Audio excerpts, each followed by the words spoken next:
चलिए, जय हिंद आप सभी लोगों को। देखिए, आज क्लास 10वीं का जो है प्रश्नावली 1.2 स्टार्ट हुआ है। कितना प्रश्नावली स्टार्ट हुआ है? 1.2। चलिए, इसमें क्या दिया गया है सवाल में? देखिए, इसमें बोल रहा है कि अपरिमेय संख्या ज्ञात करने के लिए सबसे पहले थ्योरी समझिए कि थ्योरी क्या होता है। ठीक, परिमेय और अपरिमेय समझिए। परिमेय संख्या क्या होता है और अपरिमेय संख्या क्या होता है, इसी दोनों में फंडा है। एक ठो परिमेय हो गया, एक ठो अपरिमेय। इन दोनों संख्याओं को समझिए। देखिए मेरे प्यारे बच्चों, सबसे पहले तो समझिए कि परिमेय संख्या क्या होता है। देखिए, कोई भी परिमेय संख्या है तो उसको हम पी बटा क्यू के रूप में लिख सकते हैं। पी बटा क्यू के रूप में लिख सकते हैं। यानी कि पी का मतलब यानी कि ये अंश हो गया, ये क्यू का मतलब क्या हो गया? हर। यानी कि अंश बटा हर के रूप में हम लिख सकते हैं। इतना बस याद रखिए और लाइन से ध्यान रखिएगा। तो ये पी बटा क्यू का शर्त भी है, ठीक ना। जब कोई भी पी बटा क्यू के रूप में आता है तो इसका एचसीएफ होना चाहिए 1, यानी कि सअभाज्य संख्या होना चाहिए। ये पी बटा क्यू किस रूप का होना चाहिए? सअभाज्य संख्या। इस फंडा को समझिएगा, इसको जो समझ गया वो पूरा समझ गया। इसका सअभाज्य संख्या में होना चाहिए। पी बटा क्यू कौन संख्या में होना चाहिए? सअभाज्य संख्या उस संख्या को कहते हैं जिसका एचसीएफ 1 होता है। क्या होता है बच्चे? जिसका एचसीएफ 1 होता है उसको बोला जाता है सअभाज्य संख्या। और क्यू का वैल्यू कभी भी 0 नहीं हो सकता है, क्योंकि जब ये क्यू का वैल्यू 0 हो जाएगा तो एचसीएफ क्या होगा? 1 कभी भी नहीं हो सकता है। तो परिमेय संख्या होने के लिए किसी भी संख्या को पी बटे क्यू के रूप में लिख सकते हैं। किस संख्या में रख सकते हैं? पी बटे क्यू के रूप में। और उन दोनों का एचसीएफ यानी कि इन दोनों का एचसीएफ हमेशा 1 होना चाहिए। और क्यू का मान कभी भी 0 नहीं होना चाहिए। क्यू का मान क्या नहीं आना चाहिए?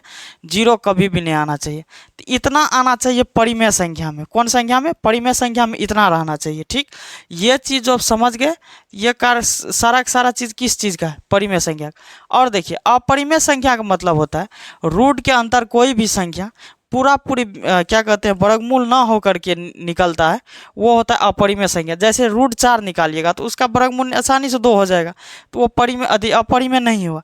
लेकिन √2 को जो है वर्गमूल करिएगा तो क्लियर रूप से नहीं आएगा, दशमलव कर करके आते रहता है। तो ये हो गया अपरिमेय। √3 हो गया अपरिमेय, √5 आ गया अपरिमेय, √7 आ गया अपरिमेय। यानी कि जिसका वर्गमूल नहीं हो सकता है वो सारा का सारा कौन संख्या है? अपरिमेय संख्या है। इस चीज़ को समझ गए आप लोग? वो सारा का सारा कौन संख्या है? अपरिमेय संख्या है। तो इसमें देखिए, परिमेय और अपरिमेय में कुछ ज़्यादा फंडा नहीं है। तो ये सवाल इसी चीज़ को आज हम पुराने वाले हैं कि परिमेय संख्या और अपरिमेय संख्या किस तरह से प्रूव्ड होगा। चलिए अब हम लोग देखते हैं। तो परिमेय अपरिमेय आप लोगों को क्लियर हुआ कि नहीं जी? तो क्लियर हो गया, तो चलिए इसमें देखते हैं। तो इसमें बोल रहा है कि सिद्ध कीजिए कि √5 एक अपरिमेय संख्या है। तो इसमें जो है हमको पुराना है √5 अपरिमेय संख्या है या परिमेय संख्या, तो ये चीज़ों को मान करके चलना पड़ेगा। तो इसमें हमको प्रूव करना है क्या अपरिमेय संख्या सही में है। सवाल का कहने का सेंस है कि ये सही में अपरिमेय संख्या है का। तो चलिए अब हम इसको सोल्व करते हैं। इसका अल्टरनेट हमेशा चलेंगे, अपोजिट। ये बोल रहा है हमको अपरिमेय संख्या क्लियर करके दीजिए, क्या √5 सही में अपरिमेय है। तो हम चलिए √5 को परिमेय के रूप में लेकर के चलते हैं, क्योंकि इसका जब अल्टरनेट नहीं चलिएगा तब तक आप क्लियर नहीं समझ सकते हैं। तो यहाँ पे मान लेते हैं कि माना कि √5 एक परिमेय संख्या, क्योंकि इसका अल्टरनेट चलेंगे तभी ना आपको पता चलेगा √5 क्या है? एक परिमेय संख्या है। ये मान लेते हैं। क्या मान लेते हैं बच्चे? √5 एक परिमेय संख्या है, ठीक ना। जब ये √5 एक परिमेय संख्या हो जाएगा तो देखिए, जब परिमेय संख्या किसी भी चीज़ को हम मानते हैं तो वो किस चीज़ के रूप में आता है? पी बटा क्यू के रूप में। कौन चीज़ के रूप में आता है? पी बटा क्यू के रूप में। जब पी बटा क्यू के रूप में आएगा तो ये √5 बराबर क्या हो जाएगा? पी बटा क्यू होगा। तो इस चीज़ को समझिए, जब √5 कोई भी संख्या परिमेय संख्या के रूप में आता है तो उसको किस रूप में आना पड़ता है? पी बटा क्यू के रूप में। यानी कि ये कौन चीज़ के रूप में आ गया? पी बटा क्यू के रूप में। यदि कोई भी संख्या यदि परिमेय संख्या है तो वो किस फॉर्म में आ जाएगा? पी बटा क्यू के रूप में। यदि कोई भी संख्या पी बटा क्यू के रूप में है, परिमेय संख्या होने के लिए पी बटा क्यू के रूप में आना बात नहीं है, बट इसका एचसीएफ यानी कि मौसो भी क्या आना चाहिए? 1 आना चाहिए। यानी कि ये सअभाज्य संख्या होना चाहिए। कौन संख्या होना चाहिए बच्चे? सअभाज्य संख्या। ये सअभाज्य संख्या के भी फॉर्म में आना चाहिए।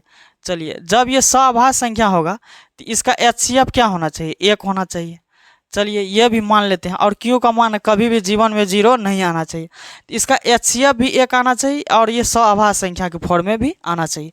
चलिए ये चीज़ें आप लोगों को क्लियर हुआ। तो अब देखिए अगला स्टेप हम क्या करने वाले हैं, दोनों तरफ वर्क करने के लिए, क्योंकि इसका जो है रूट हटाना है। तो इसका जो है दोनों तरफ वर्क कीजिए। दोनों तरफ वर्क करने पे मार्कर में इतना इंक डाल दिया है कि देखिए इंक डगड़ने लगा। दोनों तरफ वर्क करने के लिए इन दोनों का जो है वर्क कर देते हैं दोनों तरफ वर्क करने पर। अब देखिए जब दोनों तरफ वर्क कीजिएगा मेरे प्यारे बच्चों, तो इसमें जो है स्क्वायर हो जाएगा। क्या हो जाएगा? स्क्वायर हो जाएगा। तो इस साइड भी स्क्वायर होगा, उस साइड भी स्क्वायर होगा। तो चलिए √5 का भी स्क्वायर कर देते हैं और p/q का तो स्क्वायर होगा ही, p/q का भी स्क्वायर होगा। तो √5 को जब स्क्वायर कीजिएगा तो √5 गुना √5 होगा। इसका जब स्क्वायर तोड़िएगा तो रूट के अंदर में क्या गो 5 हो जाएगा? 2 गो हो जाएगा। तो 2 गो में से एगो निकल जाएगा। ये आप लोग सीखे होंगे, कोई भी संख्या रूट के अंदर जब वर्गमूल के फॉर्म में रहता है तो 2 गो में से एगो निकल जाता है वर्ग के रूप में। यदि घन के रूप में रहेगा तो 3 में से एगो, लेकिन ये वर्ग के रूप में है तो 2 के में से एगो। तो चलिए ये √5 का स्क्वायर है तो यानी कि 5 निकल जाएगा। ये p²/q² हो जाएगा। यहाँ तक किसी को कोई दिक्कत? 5 बराबर क्या आ गया? p²/q²। चलिए ये समीकरण के फॉर्म में आ गया। इसको बटम हम 1 लगा करके इसको हम कोना कोनी गुना कर सकते हैं। इसको और इसको गुना कीजिए, कोना कोनी और इसको। जब 5 को q² को गुना कीजिएगा तो 5q², 1 को p² को गुना कीजिएगा p²। ठीक, अब देखिए ये समीकरण के फॉर्म में आ गया। अब इस q² का मान निकाल लेना है। किसका मान निकाल लेना है? q² का। जब आप q² का मान निकालते हैं तो ये p² ऊपर में चल जाएगा, ये गुना में है तो ये भाग में आ जाएगा। तो इसको क्या कर देंगे? p²/5 में आ जाएगा। चलिए तो एक समीकरण तो यहाँ पे हम निकाल दिए। तो q² को क्या मान, q² बराबर क्या हो गया? ये p²/5। अच्छा एक चीज़ आप हमको बताइए, ये 5 जो है p² को विभाजित कर रहा है कि नहीं कर रहा है? बताइए आप लोग, ये 5 जो है p² को विभाजित कर रहा है कि नहीं? तो यहाँ पे लिख देते हैं 5 p² को विभाजित कर रहा है। किसको विभाजित कर रहा है? 5 p² को विभाजित कर रहा है। चलिए यहाँ पे लिख दिए विभाजित कर रहा है। जब 5 जो है p² का विभाजित कर रहा है, यदि हम स्क्वायर हटा देते हैं मेरे प्यारे बच्चों, जब p गुना p का फॉर्म में लिखते हैं, इसको बटम 5 करते हैं तो इसको भी विभाजित कर रहा है, इसको भी विभाजित कर रहा है। सबको 5 विभाजित कर रहा है कि नहीं कर रहा है? बताइए आप लोग। तो यहाँ पर हम ये लिख सकते हैं 5, p को भी विभाजित कर रहा है, 5, p को भी विभाजित कर रहा है। बताइए इसमें कोई दिक्कत है? कर रहा है। जब p² को विभाजित कर रहा है तो ये p को भी विभाजित कर रहा है। कर रहा है कि नहीं? बताइए आप लोग। कर रहा है। अच्छा p² ये जो है p² को भी 5 जब विभाजित कर रहा है तो इस p को भी कितना से विभाजित कर रहा है? 5 से विभाजित कर रहा है। इसमें आप लोगों को कोई दिक्कत?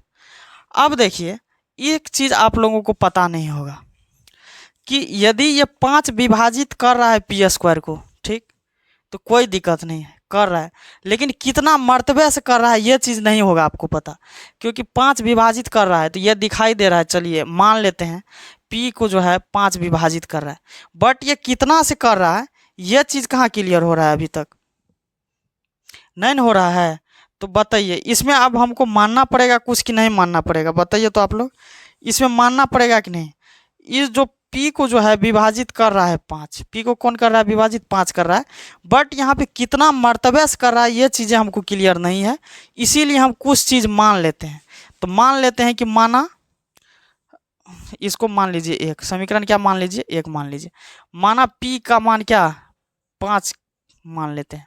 माना कि p का मान क्या मान लेते हैं? 5m के फॉर्म में मान लेते हैं। देखिए p क्यों मानवे किए हैं तो अलग चीज़ मानना पड़ेगा, क्योंकि कुछ नया तो होना चाहिए। तो अलग चीज़ क्या मान लिए? 5m मान लिए।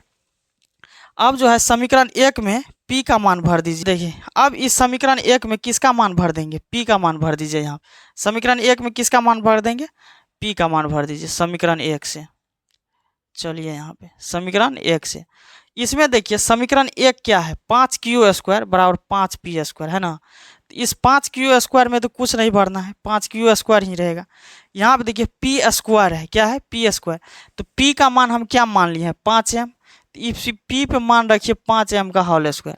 चलिए इसको तोड़िए, ये 5q² तो रहेगा ही, इसको जब स्क्वायर कर दिए हैं तो इसमें 2 बार गुना होगा तो कितना हो जाएगा? 25m² होगा कि नहीं मेरे बच्चे? बताइए हो जाएगा। चलिए अब इसमें जो है q² का मान निकालिए, ये कितना हो जाएगा? 5 हो जाएगा। क्या कहते हैं, ये 5m² जो है इसको इस साइड कर लीजिए। 5m² बराबर Q²। तो m² का मान कितना हो जाएगा, Q² बटा 5। ये समीकरण कितना आ गया, 2 आ गया। अब देखिए ये कैलकुलेशन तो आप लोगों को आता होगा, क्योंकि समीकरण जो है पहला दूसरा में सिखाया जाता है।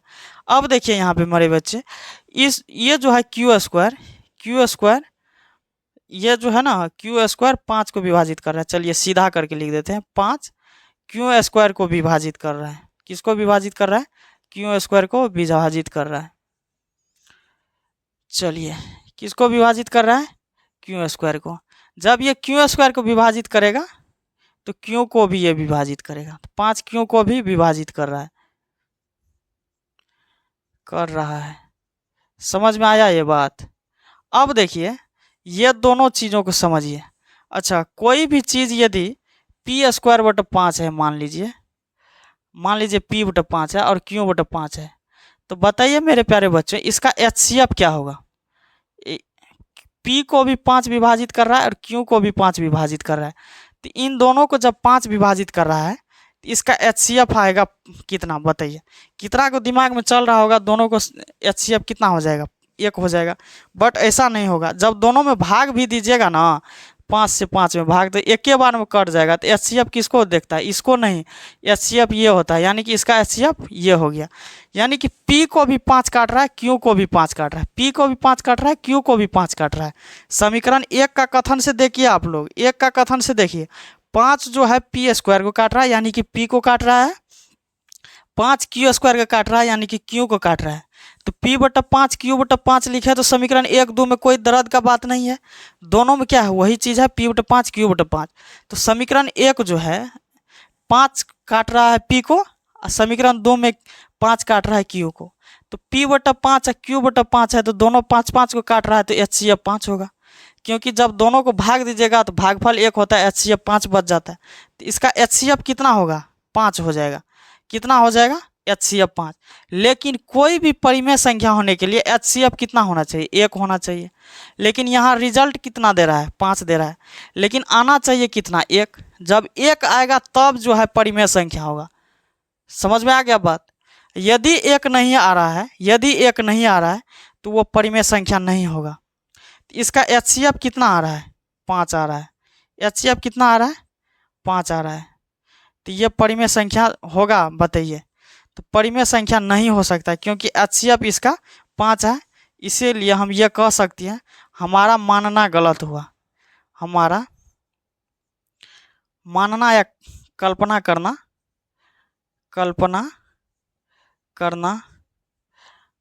गलत हुआ, क्योंकि परिमेय संख्या के लिए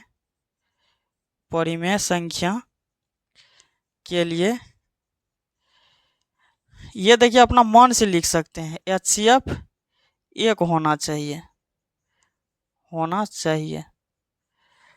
हमारा मानना या हमारा कल्पना गलत हुआ, क्योंकि परिमेय संख्या के लिए HCF 1 होना चाहिए। कितना होना चाहिए मेरे प्यारे बच्चों, 1 होना चाहिए। अतः ये क्या है, अतः √5 एक अपरिमेय संख्या। कौन संख्या है, एक अपरिमेय संख्या है। इस चीज़ को समझे, ये कौन सा संख्या हो गया, अपरिमेय संख्या √5।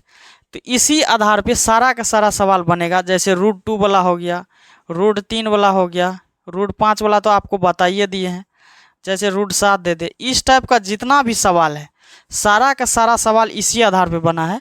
और √3 वाला सवाल आपको उदाहरण में दिया गया है। कहाँ पे दिया गया है, उदाहरण में। तो देखिए उदाहरण में AB मान करके बनाया गया है, AB मान करके। तो आप AB भी मान के बना सकते हैं, बट हमारा सिस्टम थोड़ा सा अलग होता है, इसीलिए PQ मान करके आप लोगों को बता दी। तो √3 वाला है, उदाहरण में देख लीजिएगा आप लोग, और इस आधार पर बना लीजिएगा। सारा का सारा खेल HCF करता है। यहाँ पे 1 आ रहा है, यहाँ पे 5 आ रहा है। जब ये HCF नहीं मिला तो अपरिमेय हो गया। बस इसी पे आधार पर, बस हमको HCF पता करना रहता है। चलिए आप लोग को ये समझ में आया होगा, और आप लोग इसको स्क्रीनशॉट ले लीजिए। चलिए ले लिए। अब नेक्स्ट सवाल पे चलते हैं, देखते हैं सवाल नंबर 2 को। इसमें भी बोल रहा है क्या, 3 + 2 √5 एक अपरिमेय संख्या है।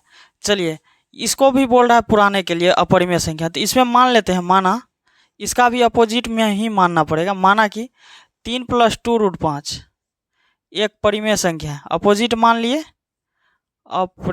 परिमेय संख्या है। ठीक है, ये आप लोग को थ्योरी है, देख लीजिएगा। तो ये 3 + 2√5 बराबर क्या हो जाएगा, जब परिमेय संख्या के रूप में होगा तो पी बटे क्यों होगा, ऊपर से ये क्या होगा, सभाज्य संख्या होगा, सभाज्य संख्या है। सभाज्य संख्या कब होगा, जब पी बटे क्यू का मध्य HCF इसका कितना होगा, पी और क्यू का 1 होगा। चलिए यहाँ पे देखिए, ये जो है जितना परिमेय संख्या वाला सबको उस साइड कर लीजिए। 2√5 बराबर ये प्लस में है तो उस साइड जाएगा तो कौन चीज़ में हो जाएगा, माइनस में। तो पी बटे क्यू और माइनस का क्या हो जाएगा, 3 हो जाएगा। देखिए मेरे प्यारे बच्चों, ये 2√5 जो है ये गुना के फॉर्म में है। यहाँ पे कौन चीज़ के फॉर्म में है, गुना में। 2 अलग है, √5 अलग है, बट ये गुना के फॉर्म में है। तो इस 2 को जो है उस साइड हम भेज देते हैं, हर जगह शिफ्ट कर देते हैं इसको। तो ये √5 जो चीज़ गुना में रहता है, ये चीज़ सुने होंगे, जब जोड़ में रहता है उस साइड जाने के बाद घटो, और जो गुना में रहता है वो चीज़ चल जाता है भागा में। तो यहाँ पे देखिए ये जो है गुना में है तो भागा में दीजिए, पी बटा ये गुना में है ना तो नीचे आ जाएगा, 2 क्यों हो जाएगा, क्या हो जाएगा, 2 क्यों। माइनस है तो माइनस, ये गुना में है तो ये भी भागा में हो जाएगा, 3/2। ठीक, तो इसका HCF जब कीजिएगा तो 1 हो जाएगा, यानी कि ये कौन चीज़ के रूप में है, परिमेय संख्या के रूप में है। तो इस साइड देखिए ये सारा का सारा जो ये है ये कौन चीज़ के रूप में है, परिमेय संख्या के रूप में है, क्योंकि ये कोई रूट टूट में नहीं आया है। ये सारा चीज़ क्या है, परिमेय संख्या के रूप में है। ठीक ना। और देखिए ये कौन चीज़, √5 आ गया, तो ये सीधा सीधा झलक रहा है कि अपरिमेय संख्या है। क्या चीज़ झलक रहा है, अपरिमेय संख्या है। ये जो है ना अपरिमेय संख्या, अपरिमेय संख्या की इस साइड बराबर परिमेय संख्या नहीं हो सकता, ये असंभव है। ठीक, अपरिमेय संख्या के बराबर में परिमेय संख्या हो ही नहीं सकता, तो ये असंभव है। तो यहाँ पर लिख सकते हैं अपरिमेय संख्या बराबर, अपरिमेय संख्या बराबर परिमेय संख्या असंभव, परिमेय संख्या असंभव है। चलिए लिख देते हैं परिमेय संख्या असंभव है। चलिए लिख लिए, परिमेय संख्या बराबर क्या आ गया, क्या कहते हैं, अपरिमेय संख्या बराबर जो है परिमेय संख्या नहीं आ सकता, ये असंभव है मेरे प्यारे बच्चों। ठीक ना, परिमेय से ये जब परिमेय संख्या आया है तो अपरिमेय संख्या बराबर परिमेय संख्या नहीं आ सकता है। तो यहाँ पे लिख दीजिए, अतः हमारा मानना गलत है। अतः सेम सवाल है वही सब, 3 + 2√5 एक जो है कौन संख्या है, अपरिमेय संख्या है। 3 + 2√5 क्या है, अपरिमेय संख्या है। चलिए स्क्रीनशॉट ले लीजिए, सेम वही सवाल था, इसको भी पी बटे क्यू के रूप में देख लेना है। यहाँ पे देख लीजिए ना, यहाँ पे परिमेय संख्या आ रहा है, तो कोई भी अपरिमेय संख्या के बराबर क्या कहते हैं, हाँ अपरिमेय संख्या के बराबर परिमेय संख्या हो ही नहीं सकता है, इसीलिए ये क्या है, असंभव है। इसलिए हमारा मानना भी क्या है, गलत है। और ये 3 + 2√5 एक जो है अपरिमेय संख्या है। चलिए स्क्रीनशॉट ले लीजिए, आप लोग ले लिए होंगे। अब नेक्स्ट सवाल होगा अगला दिन, और आप लोग जितना भी सवाल ये बता दीजिए सबको रिवीजन कर लीजिएगा, नहीं तो दिक्कत होगा इस सवाल सब में। थोड़ा सा लॉन्ग है बट सवाल में कुछ है ही नहीं, इसलिए आप लोग थोड़ा सा ध्यान रखिएगा। अब हम सब मिलेंगे नेक्स्ट वीडियो में, तब तक के लिए सब लोगों को जय हिंद, धन्यवाद।